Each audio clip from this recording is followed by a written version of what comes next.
Pessoal, bom dia.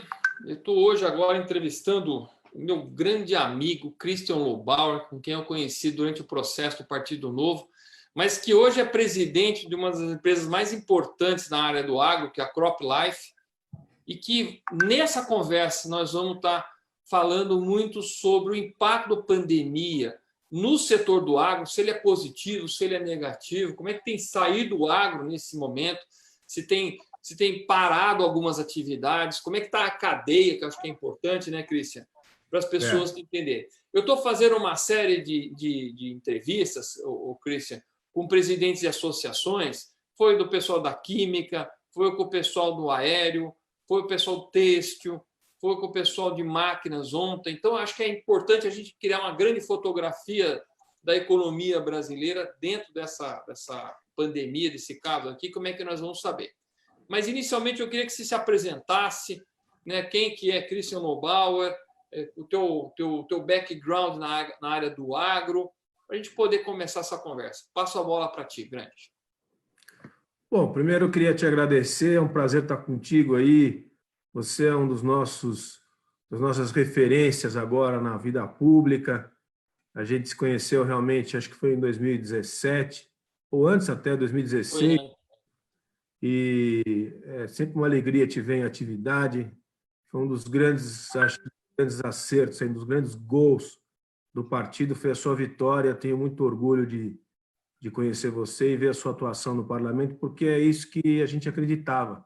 Colocar gente boa muda as coisas, né? Então a gente tem acompanhado o Alexis e ele é um dos nossos líderes aí do Partido Novo, mas a nossa prosa aqui justamente não é política no primeiro momento, é uma prosa de economia, de desenvolvimento, de prosperidade, de o que está funcionando, o que não está. Então eu venho aqui com o meu chapéu profissional. Na verdade, eu sou cientista político, eu era professor universitário e acabei entrando por uma vertente executiva e trabalhei em entidades sempre de representação agrícola. Por isso, eu acabei virando uma pessoa que pode se pronunciar sobre a cadeia de alimentos, a cadeia de produção agrícola. Eu trabalhei para o setor de proteína animal, no frango, depois trabalhei para o setor de suco de laranja e depois tive uma trajetória nos últimos anos na Bayer, que na verdade é uma empresa que as pessoas acham que é uma empresa de medicamentos, e mas ela é uma empresa eminentemente agrícola, porque ela produz defensivos, biodefensivos, sementes, e essa passagem pela Bayer, eu fiz a mesma coisa que sempre fiz, trabalhei com a atividade agrícola, sempre fazendo a ponte com o governo, né? Depois da nossa passagem aí breve de candidatura que a gente teve junto, em 2018 eu voltei para o setor privado e voltei a dirigir essa entidade, que é a entidade de sementes, biodefensivos e defensivos, que juntou 5 entidades que já existiam, uma entidade só. Era a antiga Andef, a antiga ABCBio, a antiga Agrobio, a antiga Braspov e a antiga CIB. Todos se juntaram, são hoje 35 empresas de sementes, as que fazem obtenção vegetal, ou seja, semente geneticamente modificada. As empresas de biodefensivos, as empresas de defensivos, que são o maior negócio, né? Para quem não gosta, chama de agrotóxico, e todo o universo da biotecnologia, ou seja, tudo que é defesa vegetal, tudo que é tecnologia para as plantas, e, como consequência, produção de alimentos, produção de grãos, etc., algodão até, cana-de-açúcar também, está envolvido nessa associação. Então, são empresas como Bayer, BASF, Corteva, Syngenta, FMC, Ihara, Sumitomo, ADM.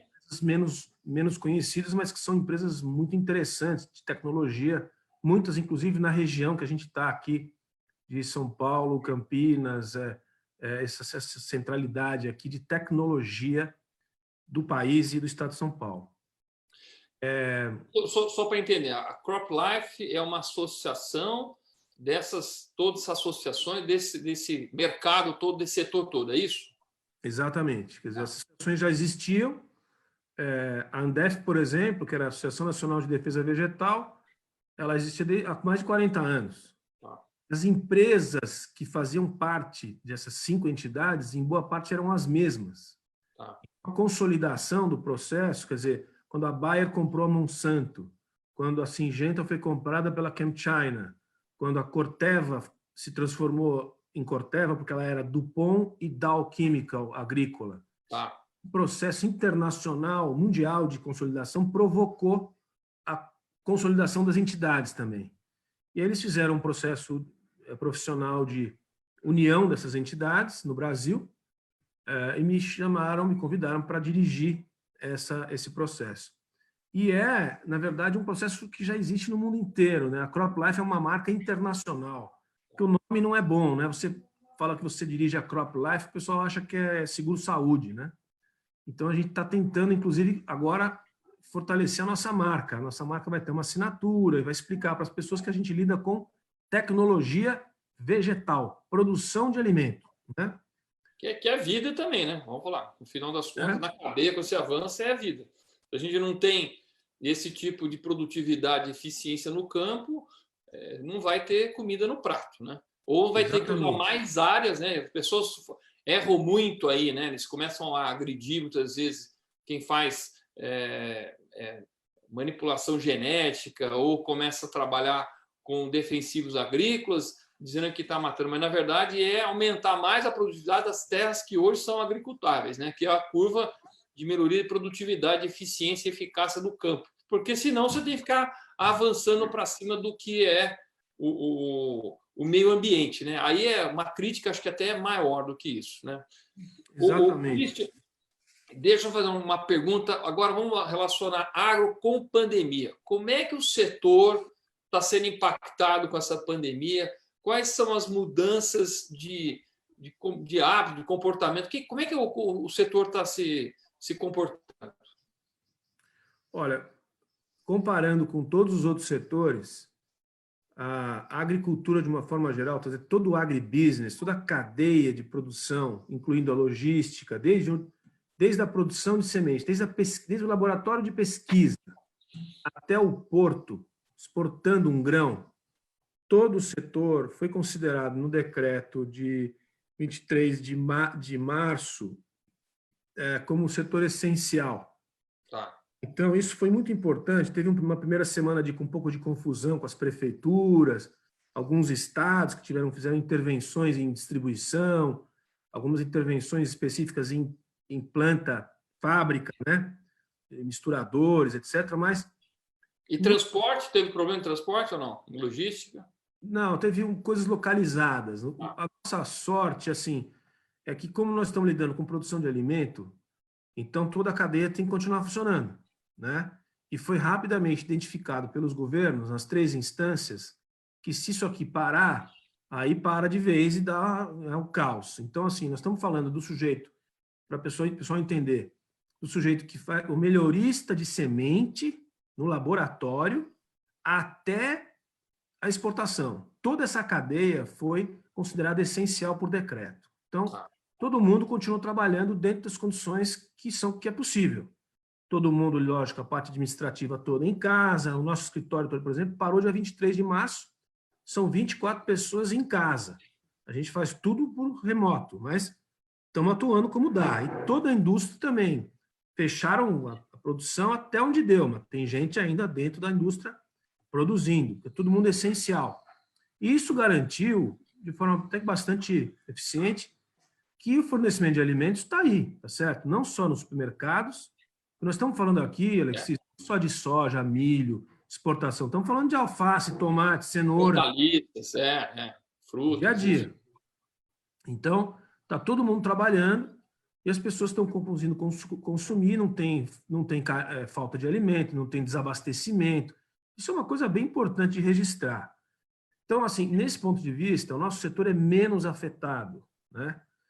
Do ponto de vista do funcionamento da cadeia. Agora, o que está acontecendo com todo mundo, é que está começando a aparecer o problema do crédito e da renda. Então, assim, tem muita gente notando que alguns produtos que estão sendo menos consumidos, muitas empresas não recebendo, e, por consequência, com dificuldade de pagar. Quer dizer, a cadeia financeira começou a bater. Começou a tropeçar, né? tem todo tipo de problema, mas assim, não é pior do que qualquer outro setor de máquinas, equipamentos, setor de muito pior, né? A gente, na verdade, não pode se queixar. Esse é um ponto importante. O segundo ponto importante é que a agricultura é uma atividade, as pessoas acham que não, mas é de alto risco, porque se depende de São Pedro, você depende de uma série de outros aspectos imponderáveis. E você depende de crédito de longo prazo. Você vai financiar uma safra, você vai financiar a safra de soja de 2020 para 2021, que é no final do ano, outubro, novembro, dezembro, etc. Você tem que começar a financiá-la agora. Então, as nossas empresas, por exemplo, as que fornecem insumos, elas, em boa parte, fazem uma parte desse financiamento. Ela faz um contrato, por exemplo, em que ela entrega para você o defensivo e recebe em produto. E as garantias que as empresas dão, por exemplo, são papéis, né? São certificados, por exemplo, o CPR, que é uma cédula de Produtor rural, né? de produtor rural. Esses documentos, esses papéis, todos eles estão assim, mais vulneráveis. Tá. Paralelamente ao processo da pandemia e da ausência de crédito, a gente também teve no Congresso, você está lá vendo, um processo de definição de uma lei de recuperação judicial que deu muita confusão e ninguém imaginava que a pandemia viria logo depois. Basicamente, o que nós estamos falando é o seguinte: como se pediu-se para se rever o que é uma recuperação judicial e como o que se dá em garantia, o que cai nas entregas da recuperação judicial quando um produtor rural quebra, esses papéis que servem como financiadores e lastreadores da produção, eles entraram na recuperação judicial como se a gente dissesse assim: se o cara entrar na recuperação judicial, você não precisa honrar esse compromisso. Então, isso gerou na cadeia esse ano, e vai estar tendo um problema gravíssimo, talvez seja o pior problema que a gente tem agora, a percepção de que nos bancos, nas empresas como as nossas, nas tradings principalmente, uma insegurança jurídica sobre será que eu vou receber lá na frente? Então, é um negócio, cara, que pode comprometer uma parte da safra de 2021. Isso é para, lógico, nós estamos falando de soja, de milho, de produtos, algodão, de produtos mais, commodities mais parrudas, não estamos falando de hortifruti e tal. Mas é uma coisa que tem um efeito grande nessas empresas, porque o big business é isso, né? Então, nós estamos vivendo um pouco essa fase, mas de uma forma geral, para não falar demais aqui, a cadeia está funcionando porque ela é essencial. As pessoas ficam em casa, têm que comer, e as atividades dessas empresas e as suas adjacências estão bastante bem, funcionando em bastante ordem, vamos dizer assim. Deixa uma pergunta. O agro brasileiro é um grande exportador, né? E um dos grandes clientes, obviamente, é a própria China, ou mesmo a Ásia, de uma forma. Houve uma certa interrupção no fluxo de exportação. Isso atrapalhou, mas já retomou. Como é que está essa relação de exportação pelo mundo? E aí também tinha aquela briga, muitas vezes, entre Estados, porque os Estados Unidos e o Brasil eles competem por mercados comuns, né? Também é um grande produtor de soja, de milho, né? A gente sempre teve essa disputa. E a China, quase que numa conversa, você falar mal de mim, eu compro do outro, ficou na conversa meio sempre seletiva, né? Agora, o mercado na exportação teve impacto, já recuperou, está normalizado. Como é que está a exportação nossa? E eu entendo que, por um outro lado, é lógico que o produtor agrícola ele também tem custos em dólar, né? Porque tudo que você vai falar de fertilizante, você vai falar de defensivo agrícola, pode até comprar em reais, mas a cotação está em dólar. Eles sabem muito bem como é que é isso. Mas, por outro lado, exportando e com um dólar alto, isso está ajudando o mercado. Então, queria que você desse agora esse cenário, exportação e dólar, como é que está o comportamento aí? Legal. Sobre o comércio internacional, houve, no primeiro momento, aí, nas primeiras 2 semanas, uma dúvida sobre se a cadeia ia continuar funcionando para fora, principalmente por questões internas, a questão da logística e a questão dos portos. Teve um movimento, não sei se você lembra, especulativo aí de sindical de parar os portos. Isso para nós teria sido um verdadeiro desastre, para qualquer um, mas para o nosso negócio, para o país, teria sido um desastre. Felizmente, a coisa foi contornada, não houve, perceberam rapidamente o tiro no pé que seria um movimento desse tipo. Então, os portos estão funcionando. E, na verdade, do ponto de vista da exportação, é curioso, é uma grande oportunidade. Quer dizer, em momentos de crise desse tipo, que a gente nunca viveu, eu diria, na nossa geração, uma crise desse tamanho, nem 2008, não dá para comparar, quer dizer... Não, é outra história. É guerra, né? Guerra sem conflito, sem contencioso convencional, né?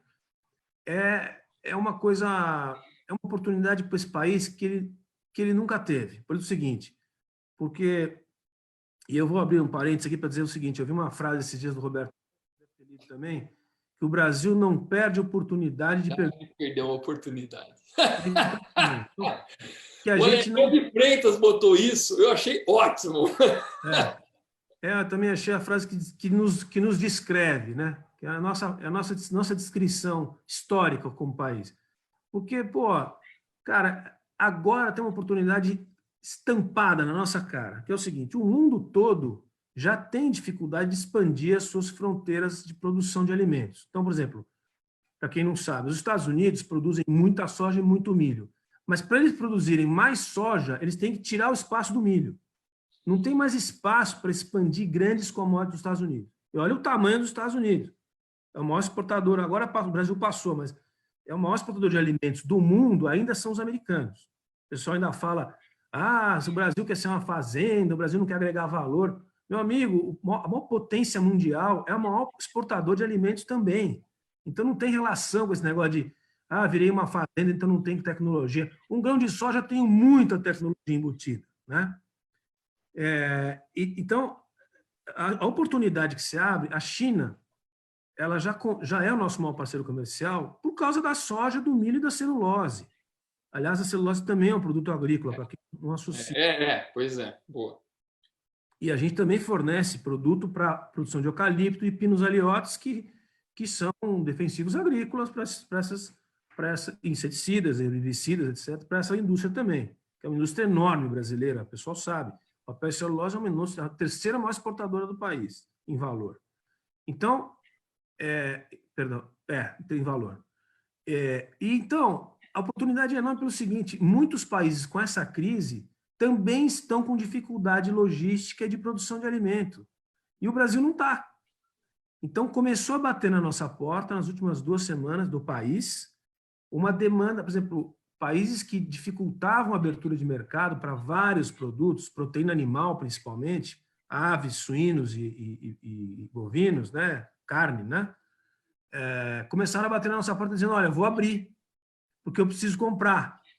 Então, é uma grande chance, se o país souber aproveitar, e o gargalo nesse ponto, Alexis, é histórico. O nosso problema é justamente da pauta do momento, é sanidade. O nosso processo de controle sanitário, mais para animal do que vegetal, é muito deficiente, é muito atrasado, é muito porcaria, é muito sindicalizado, é muito corporativo. Eu falo isso há mais de 10 anos.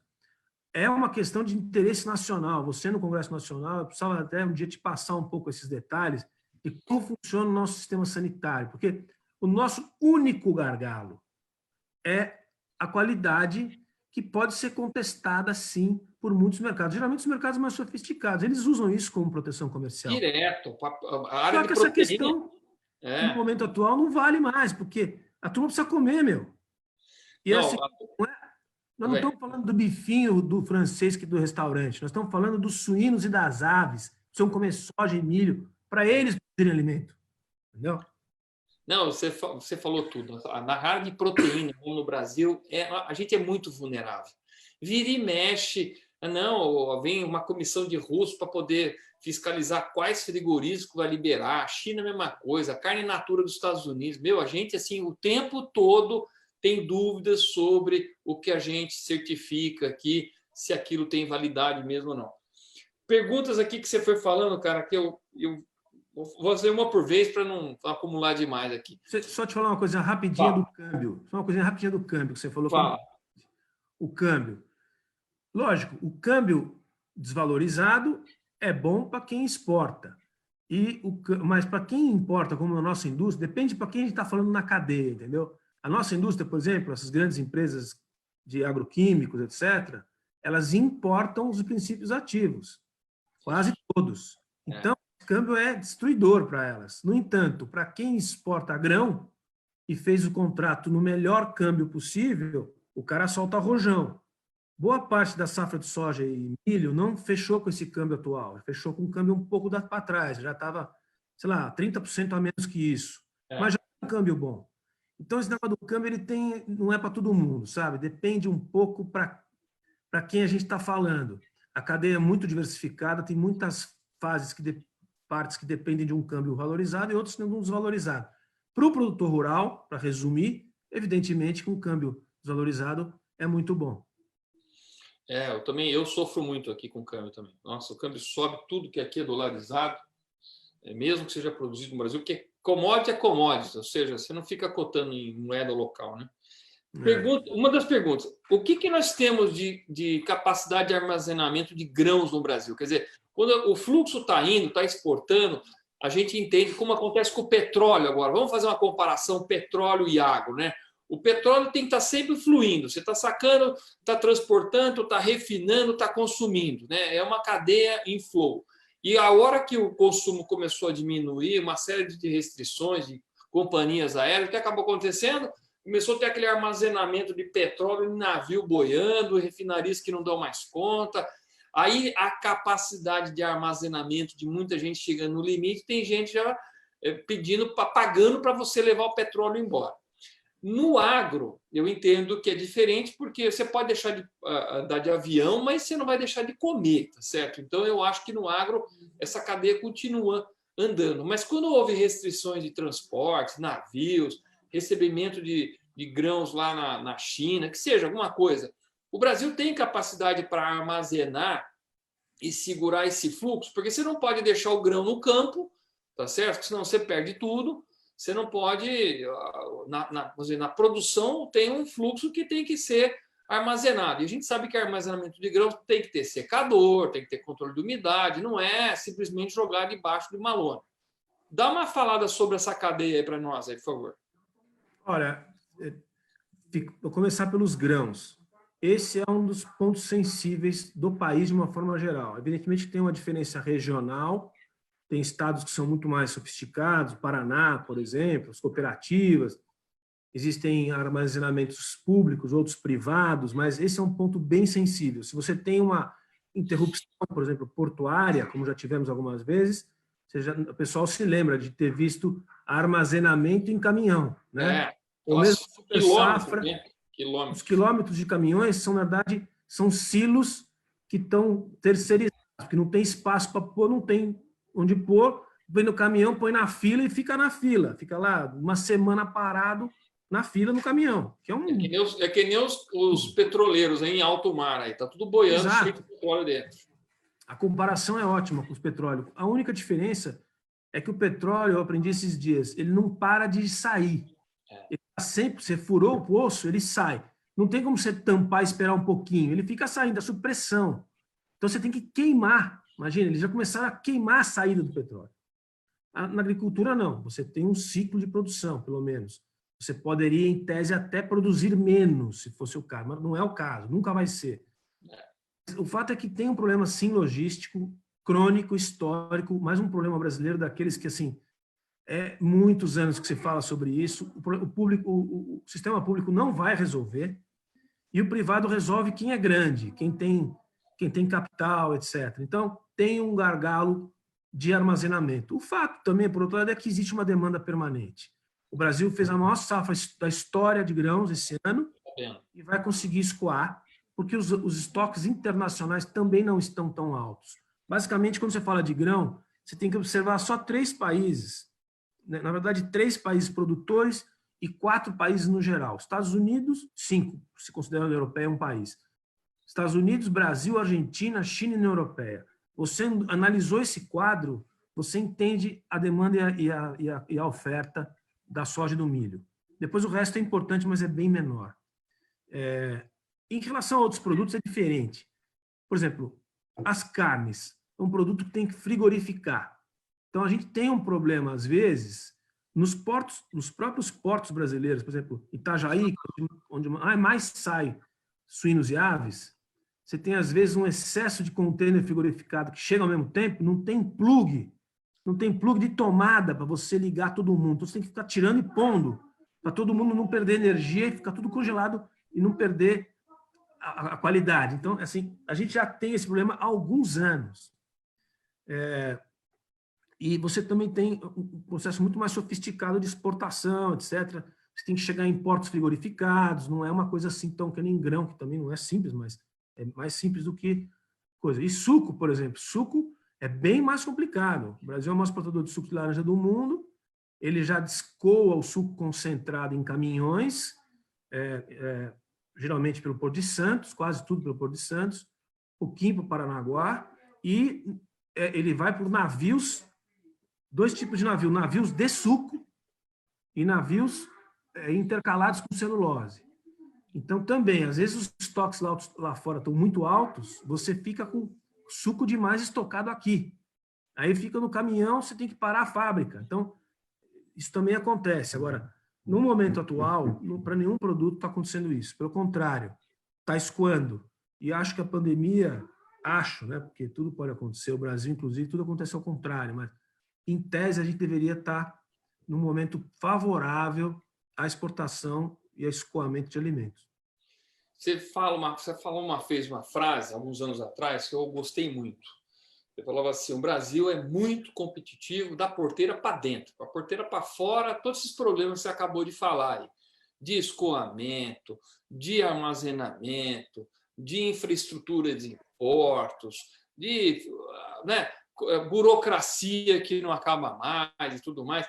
E eu lembro que, na época, eu fiz um vídeo dizendo por que o Brasil ficava exportando grão. Foi até um erro meu, porque aí depois um amigo meu, que é presidente de uma das divisões lá da Cargill, o Adriano Marcon, irmão praticamente meu, ele falou, cara, não fala bobagem, porque os Estados Unidos é um grande exportador de grão. E no grão tem muita tecnologia, tem valor agregado no grão.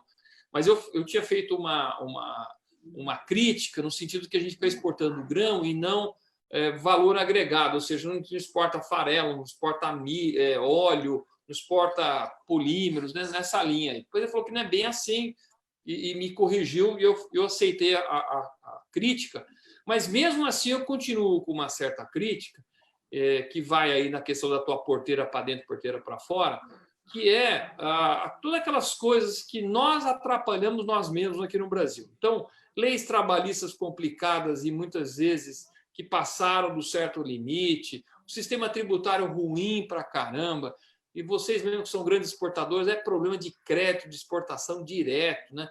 Então, eu queria que você comentasse um pouco isso sobre... E aí, desculpe, só para completar, eu falava que a gente agregava custo antes de valor, porque no processo industrial, para poder agregar valor, a gente entrava com todas essas dificuldades tributárias, burocracias, inspeções que são redundantes, licenciamento ambiental, tudo isso parece que no Brasil assim, cansa muito, né? Dá muito trabalho. Vocês que mesmo que tiveram essa questão de quando vai mexer com a terra, de reservas legais, tiver tudo aquele, como é que chama? Código Florestal? Tem um código florestal, mas tinha também licenciamento, não é só ambiental, tinha uma questão fundiária aí. Então, nossa, tem coisa para caramba no campo. Regularização fundiária, essa era a frase que o Ricardo Salles fala muito, que o Lunardelli também fala bastante. Quer dizer, tem muita gente que grila terras ainda, tal. E aí a gente fica agregando mais custo mais rápido do que valor. E por isso mesmo a gente perde competitividade, aí bem falado, da porteira para fora. Feito esse comentário, dá uma arredondada completada aí para poder enriquecer esse comentário. Olha, Alexis, o Brasil, eu diria para você que 99% dos problemas brasileiros são criados pelos brasileiros, certo? é um negócio, não é só na agricultura, em geral. Repete a frase do Roberto Campos. O Brasil não perde a oportunidade de perder uma oportunidade, né? Os problemas são todos criados por nós, com exceção desses grandes questões internacionais como essa que nós estamos vivendo, que nós não inventamos a pandemia, mas nem foram os chineses, tudo bobagem. São questões que vão além da nossa capacidade de avaliação, porque é uma questão universal, mas o Brasil é um criador de problemas para si mesmo. E você sempre defendeu isso na sua campanha e agora na sua atuação como parlamentar, que é o seguinte, deixa a turma produzir, porra, desculpe o francês, né? Porque isso aqui é um país que trabalha na mentalidade pública contra quem produz as coisas, quem cria riqueza. E na agricultura não é diferente. Você sabe por que a agricultura, o agronegócio, virou o que virou? Porque até 40 anos atrás, o Brasil era importador de alimentos. Por quê? Porque a atividade agrícola era toda regulada pelo governo. Os preços de exportação, de importação, as quantidades de produção, etc. E o financiamento, que era todo público. Quando acabou o financiamento, nos anos 80, o agronegócio explodiu. Por quê? Porque o produtor rural teve que se virar. Ou ele vendia a terra, ou ele fazia aquele troço produzir. E o governo não tinha para ajudar. O governo não tinha como interferir. Aonde ele interfere até hoje é a parte ruim do negócio. Porque isso é isso que você estava falando, de dentro da porteira, que a terra está lá.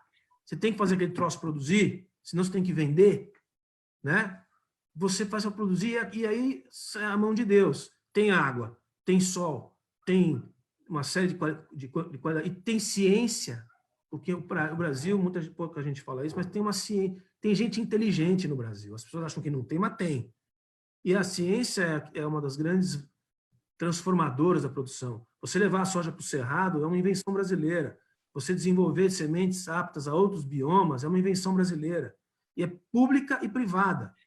E isso transformou o negócio. Então, a agricultura é uma atividade que é a maior prova de quanto mais você tirar o governo do jogo, quanto mais você desregular, mais riqueza você cria, é a agricultura brasileira. Mas, ainda assim, de dentro da porteira, depende só de quem é dono da propriedade.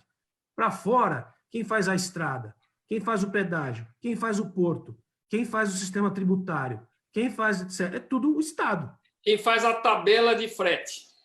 Nossa Senhora! E ainda você pega um erro desse que foi cometido no governo anterior, de intervencionismo, para o sujeito poder comprar o caminhão em 96 pagamentos, etc. Criou-se uma oferta de transporte barata, artificial. Quando veio a crise, o que acontece? Tem caminhão demais, o cara não tem trabalho para ele. É contra as regras básicas do primeiro semestre de economia, da aula de economia de mercado. Então, a agricultura, para não falar demais também, a agricultura, a atividade agrícola toda, ela dentro da porteira está funcionando. Agora, tem um número, Alexis, que eu acho muito impressionante, e eu não tenho resposta para dar, que é o seguinte: o Brasil, que é um continente, tem 5 milhões de propriedades rurais, desde do sítio do Zé até a fazenda do Iraí Maggi, que tem, tudo junto, tem quase 500 mil hectares. O Brasil, 300 mil propriedades estão no jogo, vamos dizer assim. O cara ganha, o cara perde, uma tá rodando, está produzindo. 300 mil, de 5 milhões. E dessas 300 mil, 40 mil são metade da exportação. Então, ainda é uma atividade para alta tecnologia, capital pesado de investimento, muita gestão e tamanho. O cara que produz figo aqui perto da gente, o cara que produz goiaba, tal, ele é um herói. É um cara que tem uma margenzinha pequena e tem uma pragazinha que pegou ele perde tudo, né?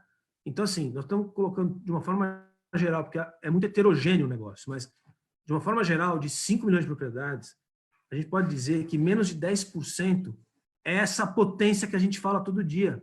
Para você ver o potencial que o país tem ainda. E, ao mesmo tempo, a dificuldade que ele tem de colocar esse negócio para funcionar para todo mundo. Porque se colocar para funcionar para metade, não tem para ninguém. O Brasil vai produzir alimento, como já faz, muito mais barato e com mais eficiência do que qualquer outro país do mundo. É o único país tropical que tem agricultura nessa dimensão. Todos os países grandes da agricultura mundial são temperados. Argentina, Estados Unidos, Canadá, União Europeia, Ucrânia, Rússia, China, África do Sul, Austrália, todos são temperados. O Brasil é tropical. Toda a tecnologia agrícola desse país fez, tudo que ele produz e o que ele pode produzir, só usar a República do Congo talvez tivesse alguma possibilidade, mas não vai ter, porque não tem trabalho, não tem organização política, não tem ciência, não tem infraestrutura, não tem nada. A Indonésia talvez pudesse. Enfim, a Índia, que tem 60% da população na agricultura em pequenas propriedades, não vai conseguir ter a escala que a gente tem. Escala, né? Escala, é. Então não tem para ninguém. Entendeu? É só a gente ter um pouco de competência, abraçar a nossa vocação e trabalhar. E fazer o que você falou antes. Não atrapalha, meu amigo.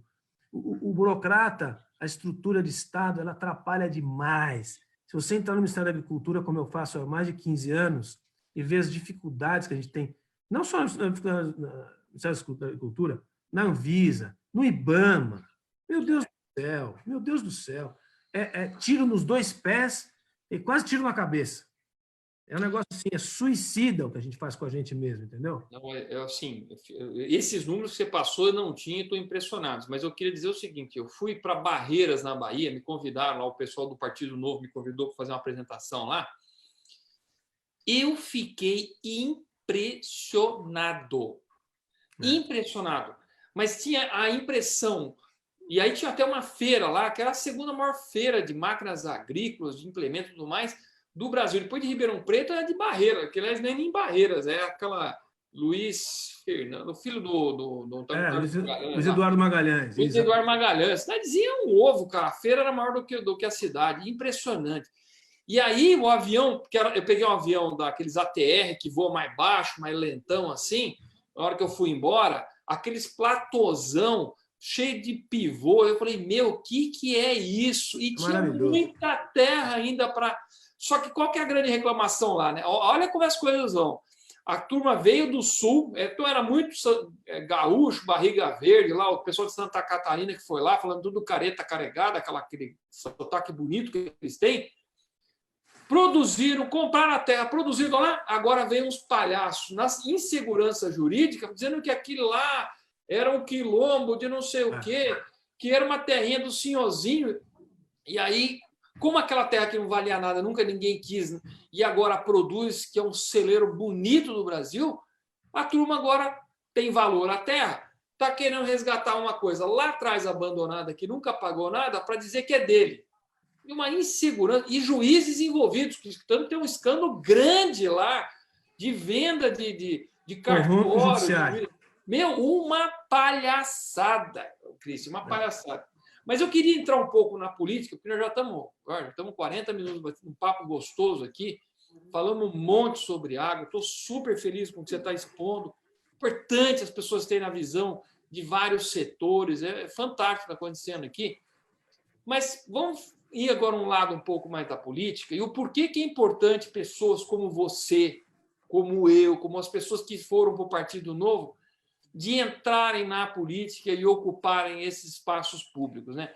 Muita gente lamenta muito que você não tenha entrado como senador, mas foi uma escolha que eu acho que era do momento, acho que não tem que ficar falando muito do passado, mas a importância de ter você como uma pessoa, seja um ativista, que esteja dirigindo uma associação importantíssima, porque são pessoas com palavra, com atitude, que estão nessas instituições e que também vão fazendo a diferença, né?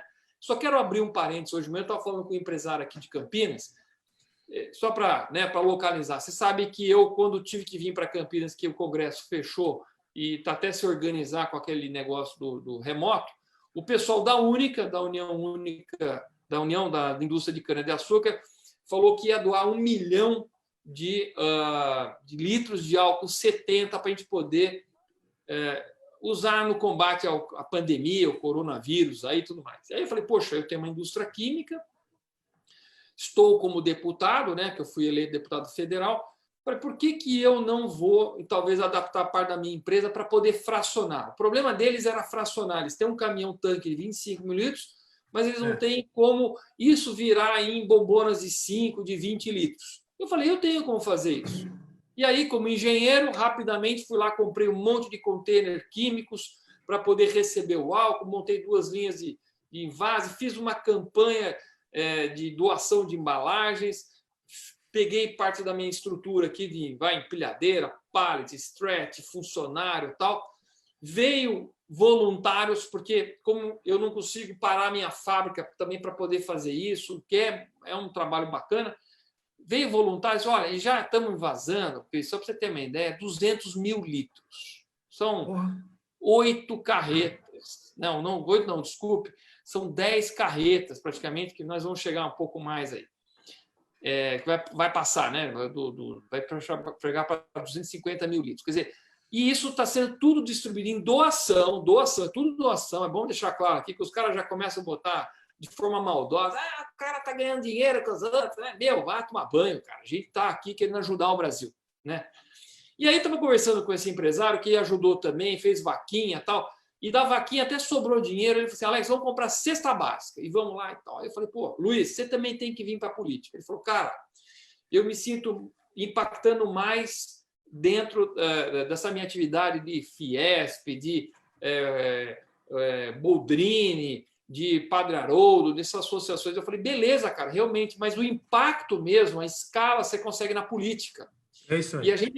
E a gente precisa ocupar esses espaços, porque você não tem ideia de quantos deputados não têm a menor noção da realidade brasileira e ficar provando um monte de bobagens. Então, agora eu passo a bola para você, porque eu estou nas duas pontas. Eu era empresário fazendo um monte desses trabalhos, também voluntários, também de doação, mas hoje eu estou na política tentando provocar os impactos. Bola para você, Cristian. Alexis, eu vou dizer para você o seguinte, eu vou te fazer quase com um depoimento pessoal e emocional nessa nossa conversa aqui. Eu sinto realmente de não poder estar junto com vocês. Porque isso que você falou agora é uma coisa que eu acredito há muito tempo. E a gente fundou o partido em 2011 com esse objetivo. E eu não estava lá brincando de fundar partido para ajudar o mundo. Eu estava lá porque eu achava que um dia eu ia estar onde vocês estão. E por contingência do processo, eu na verdade, estava na concorrência ao Senado. Hoje, olhando para trás, acho que deveria ter ficado até o final, mas eu me assustei com a chegada do Datena, e o João me convidou para ser vice, eu achei que naquela ocasião era a melhor decisão a tomar, e tomei. Aí o Datena desistiu e eu perdi a minha campanha de senador.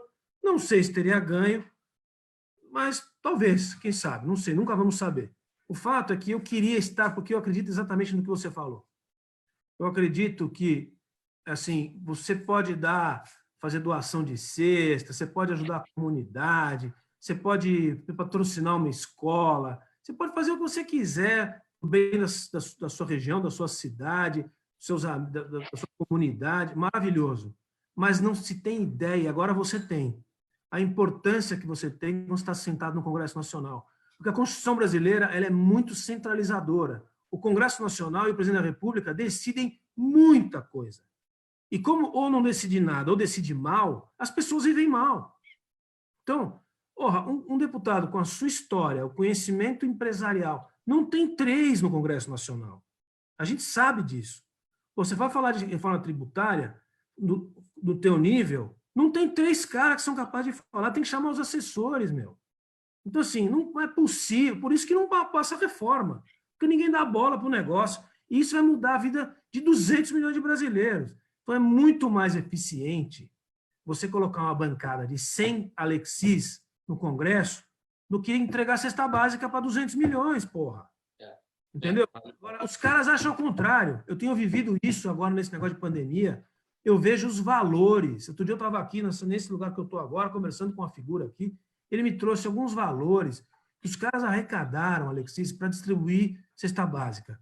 Não, me dá vontade de desistir, porque são valores que não nem num 10º da nossa campanha presidencial, da nossa campanha partidária.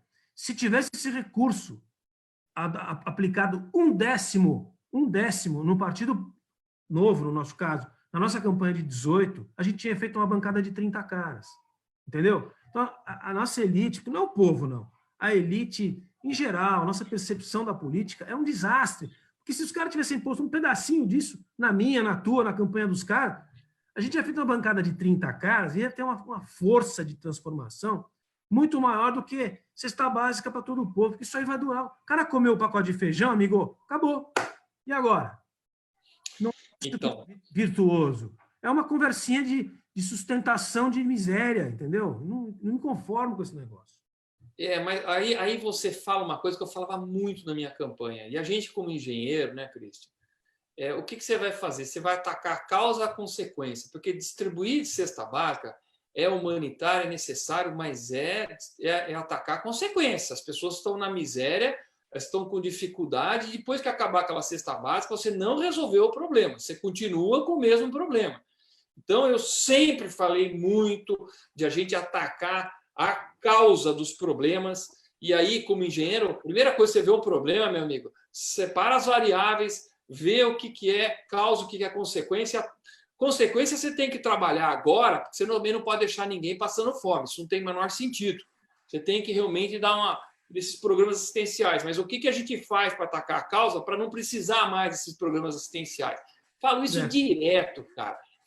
Cansei de falar isso na minha campanha sobre a tal da inclusão social sustentável, né, que é as pessoas viverem por conta própria, e não essa inclusão social da esquerda, que fica arrancando de quem produz, distribuindo para quem não tem, mas não resolve o problema de quem não tem, que não põe ele no emprego, que não deixa ele ser dono, ator da sua vida, que não seja protagonista.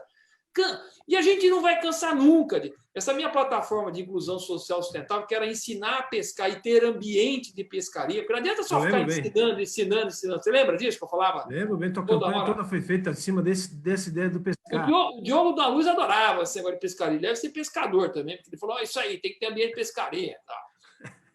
Não, porque vamos fazer figurativo. Você aprendeu a pescar, sabe botar anzol, tal. Aí você vai pescar no rio, não tem água, não tem peixe, está tudo poluído. O governo fala que você não pode pescar tantos metros da margem. Começa a regular tudo, cara, que é a burocracia que nós temos, o sistema tributário que nós temos, que é toda essa doença. Você não pesca. Aí sabe o que você vai fazer? Você vai pescar em outro lugar, porque você sabe pescar. Você tem talento. Que é outra crítica, Cristian, que eu falo agora, me empolgo mesmo, é a perda de talentos que o Brasil tem, mesmo tendo um problema sério de educação. Mas acontece que a realidade é uma só. O setor privado, que tem educação de primeiro mundo, Bandeirantes, Colégio Bandeirantes, Peridomos, o Cervantes aí em São Paulo, uma forma brasileira de primeira qualidade. E esses caras vão fazer MBA lá nos Estados Unidos, na França, em outro da Austrália, Nova Zelândia, tal, acabam sendo muito valorizados. O meu amigo da Cargill falou assim: Alex, o brasileiro é valorizado, sabe por quê? Porque o cara é forjado na porrada. Ele aprende só no ambiente difícil. O nego não tem moleza. Sabe, o tempo todo é uma crise ruim política, é uma bobagem econômica que é feita, é a inflação que sobe. O brasileiro era um dos melhores matemáticos de economia que tinha, porque ele entendia que tempo é dinheiro, porque se você bobeava, meu amigo, você perdia tudo com a inflação que te comia. Então, a gente tem formação, a gente tem casca grossa. Por isso, cara, eu lembro que esse meu amigo fala da Cargill, eu falei, amigo, nós aqui temos que 16 divisões. 4 divisões a presidência de brasileiros. Olha que coisa relevante, tá certo? Porque nós apanhamos, já nasce apanhando. E eu tenho a mesma idade que você, é isso? Você é de 67, não é isso, Cristian? Isso. Então, a mesma idade, cara. Eu acho que eu não vivi 2, 3 anos de assim, não, agora tá legal. Não vivemos isso, cara. Não sabe Sempre que é isso. vinha. Era México, era gripe, tigres asiáticos, depois foi mensalão, depois foi petrolão, depois foi impeachment, depois, meu Deus do céu, cara, que loucura. A gente é muito resiliente, cara, a gente é muito casca grossa. Por isso que eu falo, característica de empreendedor que nem eu, é determinação e perseverança, cara. É não desistir nunca. É aquele lema, o brasileiro não desiste nunca, mas não dá mesmo, porque se desistir, você é engolido. Não, eu acho que sim. Eu concordo, eu sinto o que você sente. Eu nunca fui dono de uma empresa, mas eu sempre andei num ambiente de gente que está enfrentando esse jogo, sempre, desde sempre. E E eu sinceramente, como você, poderia contar aqui algumas histórias de todo tipo, inclusive, acho que que mais me sensibiliza é uma recente, que eu vou contar bem rápido. Quando eu estava na Bayer, veio o programa lá da Dilma, do Ciências Sem Fronteiras, né? E aí o presidente mundial da Bayer falou: gostei desse negócio aí do Brasil, vamos abrir posições na Bayer mundial para os jovens brasileiros. Aí ficou comigo essa missão. Aí eu fui lá, abrimos 28 vagas de pós-doc, podia ser para várias áreas, mas pegamos os mais avançados, pós-doutorado, no mundo inteiro, nos laboratórios da Bayer, de todas as áreas. Aí eu fui conversar com o CNPq e CAPES. Aí travou, porque a conversa lá era a seguinte: nós queremos os nossos cientistas nos laboratórios de ponta com direitos iguais aos pesquisadores da Bayer. Falei, minha querida, era uma marxista gaúcha que estava lá, falei, minha querida, não é muito assim que funciona. Só uma divisão investe 3 bilhões de euros em medicamento para câncer. Se eles descobrirem, tiver um brasileiro do lado, ele vai ver como faz, mas ele não vai ter direito nenhum. Então a gente não quer. Alexis, então a gente não quer. Então até que eu consegui levar 5 meninas para a Califórnia só. O resto o Brasil negou tudo. Uma das meninas veio do interior de Goiás, filha de pedreiro. 5 filhos, só ela pôde estudar, virou pesquisadora. Bom, daquela história de brasileiro, que é uma que você está contando, chegou na Califórnia. Ciências Sem Fronteira é um contrato que você assina antes, que você tem que ir e voltar, que é para o país. A menina ficou lá 1 ano, foi na hora de renovar, a Bayer Califórnia perguntou: quanto custa para essa menina ficar aqui? Eu falei, não pode ficar aí. É um contrato com o país, com soberania brasileira. Ela é do Brasil. Ele falou assim, a gente paga. Quanto? Devolver o dinheiro. E a menina está na Califórnia hoje. Isso acontece todos os dias. As figuras vão trabalhar aqui, ralam, a gente perde. Não oferece nem o mínimo. Se você oferecer 1/3 para essa menina voltar, ela voltava. Mas você não oferece porra nenhuma. Então você perde, escolhe. E ela não é filha de colégio como os nossos filhos, não. Ela veio do interior de Goiás, cara. Então, assim, o Brasil enlouquece a gente. Porque você vê as coisas passando pelos seus dedos, a quantidade e tal, e vê a bandalheira do outro lado. Hipocrisia, demagogia diário, né? Enfim. Impressionante. Mas eu vou te dizer uma coisa, daqui eu não saio, entendeu? Daqui eu não saio. Não, então eu sou uma figuraça, porque meu pai mora na Bélgica, minhas 2 irmãs nos Estados Unidos. Minha mãe arrasta um sotaque assim que você fala, meu Deus do céu, família no mundo. Mas eu gosto do Brasil. Aqui, por tudo, como dizia o Tom Jobim, como é que é a frase dele? O Brasil tudo uma merda, mas é bom. Nova York é tudo bom, mas é uma merda. Lá é bom, mas é uma merda, né? E Estados Unidos é bom, mas é uma merda. Então, vamos ficar aqui mesmo, que essa aqui tem muita oportunidade mesmo. Eu falo por mim mesmo, Cristian. Eu comecei a minha empresa com uma rescisãozinha de R$20 mil da Ródia, que eu era engenheiro lá, tá certo? Comprei uma Kombi, um terreninho de R$5 mil em Sumaré, e em 20 anos montei uma belíssima fábrica que é líder em vários setores de revestimento epóxi, indústria de farmacêutica mesmo, a gente tem produtos únicos, desenvolvi produtos fantásticos, eu desenvolvi aqui no Brasil, um grupo americano veio, comprou metade da nossa fábrica, testaram todos os produtos nos laboratórios que eles têm na Índia, tudo acima da norma ASTM americana, quer dizer, então beleza, montaram uma fábrica no México, sabe por quê? Porque a gente não consegue exportar do Brasil tanta burocracia de porto, de papelada, e agora vou montar uma em Dubai. Olha que orgulho que eu tenho, até de mim, né, assim, daquele jeito nosso matuto interiorano aqui, porque eu tenho uma origem lá europeia, belga, mas eu nasci em Campinas e sempre falei Porta Verde, tá certo? Eu Piracicaba. Então, eu tenho muito orgulho do Brasil. Eu visitei a tua fábrica em campanha, eu me lembro. Lembra? É isso aí mesmo. Aliás, esse escritório que você está sentado aí, eu acho que essa parede aí, se eu não estou enganado, você está no escritório. Não, porque como eu tive que sair da empresa para poder ir para Brasília, eu cedi aquela sala bonita para quem está dirigindo a empresa mesmo. Eu vim aqui numa salinha mais humilde, sem nenhum problema. Sem nenhum problema. Eu não tenho esses problemas de precisar de sala grande, não. Eu só preciso ter um arroz e feijão de qualidade aqui, um bom ambiente para poder dormir. Para mim está tudo certo. Eu não sou sofisticado, eu sou um cara muito descomplicado. Mas, Cristian, vamos fechar a nossa conversa, senão fica tão boa que a gente vai ficar o resto do dia. Aqui você tem outro compromisso, eu também tenho mais uma carreta de álcool que chegou aí. Parabéns, viu? Considerações finais, meu amigo. Vamos lá. Eu queria te agradecer essa prosa aqui, queria ter mais essas prosas assim com você e com o partido. Eu acho que a gente... você é um dos caras, não é porque estou falando com você, mas já temos 8 representantes no Congresso, todos são todos com seu grande valor, seu perfil diferente, são, vamos dizer assim, animais diferentes, mas todos dão muito orgulho. Lógico, como você é de São Paulo, como você tem empresa, como você tem um discurso mais do meu ambiente, é muito mais próximo da minha realidade, então eu fico muito contente de você estar lá, porque eu acho que a saída para o Brasil não tem outra, é uma instituição partidária forte, né? Que tem os seus problemas, temos vários problemas, mas ela é forte, tem as ideias e as representações no Congresso. Desde o início, se a gente tiver 50 Alexis, 70 Alexis, 100 Alexis, esse país se transforma numa Espanha em 3 anos. O problema é que a gente fica com esse negócio de cesta básica aí, entendeu? A gente fica com essa historinha de vamos salvar o pobrezinho, salvar as vidas, vamos ajudar o pobrezinho, e o pobrezinho não quer isso.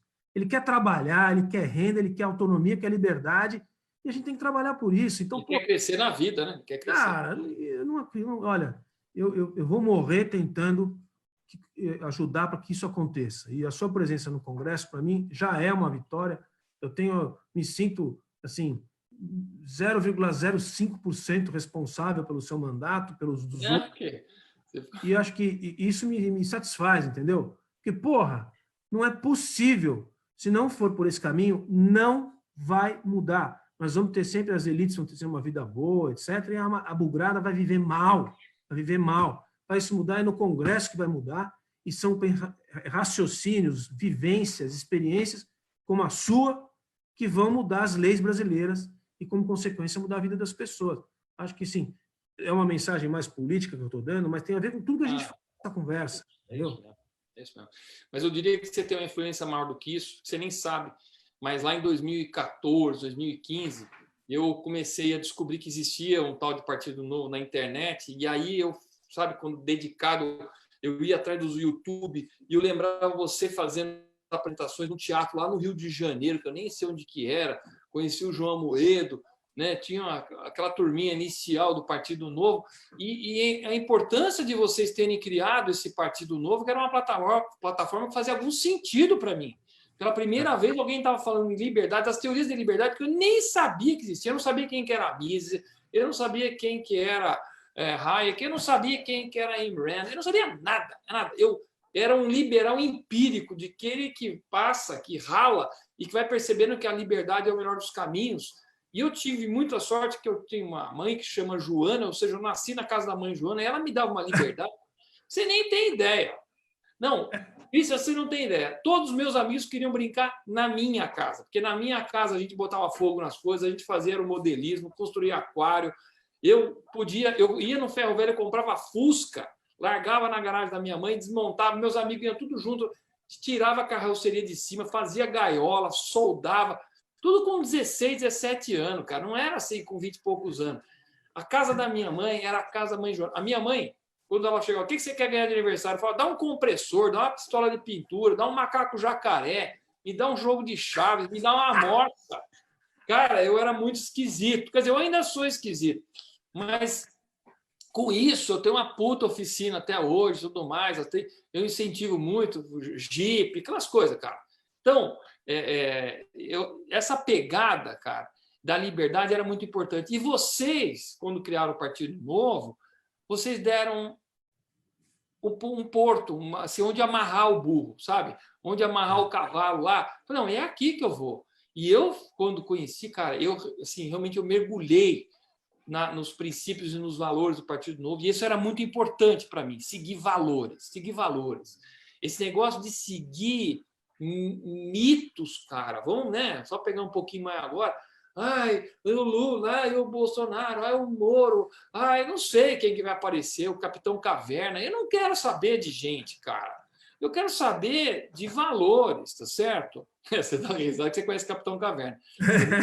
Tem muita gente que não conhece o Capitão Caverna aqui. Tamo velho, cara. Tamo velho. Nacional Kido Rei, né? Ele tinha uma barba parecida com a tua, viu, cara? Só um cabelão lá, aquele cajado dele lá. Então, é isso que nós temos que fazer. Temos que ser intransigentes com os valores. Os valores ninguém abre mão, cara. Sabe? Ética, fazer a coisa certa, não é? Tudo que a gente sempre falou, mais importante do que dar certo é sempre fazer o certo. Temos que resgatar isso o tempo todo, meu amigo. Não é? O fim não justifica os meios. A gente tem que estar o tempo todo nesse caminho. Então, Christian, você tem toda a razão. E digo mais, nós 8 federais, cara, que turma maravilhosa. Eu falo porque eu tenho mais 7 companheiros fantásticos. Os estaduais também, a gente fez um encontro nacional recentemente. Christian, dá vontade de abraçar todo mundo, cara. Não tem um que você fala, isso aqui é mais ou menos. Não, não tem, cara. Bons. Os vereadores, fantásticos, os 4 vereadores que formaram na época. Perdemos um agora, mas o cara continua muito bom. Uma pessoa íntegra pra cacete. Porra, cara, não vou ficar enchendo o saco. Tá abraçando um pouco mais o Bolsonaro. Não tem importância, cara. O cara é bom, eu sei que ele é bom. O cara é puta de um gênio e tal. Então, temos que resgatar da sociedade essas pessoas e trazer para o partido para a gente fazer os 30, 40 que você está falando. Porque não é fácil. Quero só fechar isso aqui. Não é fácil. A maior parte dos velhos políticos se reelegem porque não há opções novas se apresentando. Boa parte do setor produtivo da empresa como eu, o cara empresário que nem eu, ele não vai para a política. E eu não estou indo para a política para aprovar uma lei que tem que botar epóxi em todo o Brasil, que é o que eu faço no revestimento de epóxi. Eu nem sei, nem apresento nada nesse sentido, não quero nem conflito de interesse. A gente quer que o Brasil esteja bem. Está no Brasil bem, meu negócio vai estar bem. Os brasileiros vão estar bem. Nós vamos vender por tabela, de forma indireta, não é da forma direta. Não vamos fazer lei para fazer reserva de mercado. Isso tem que deixar muito claro na cabeça dessas pessoas tacanhas.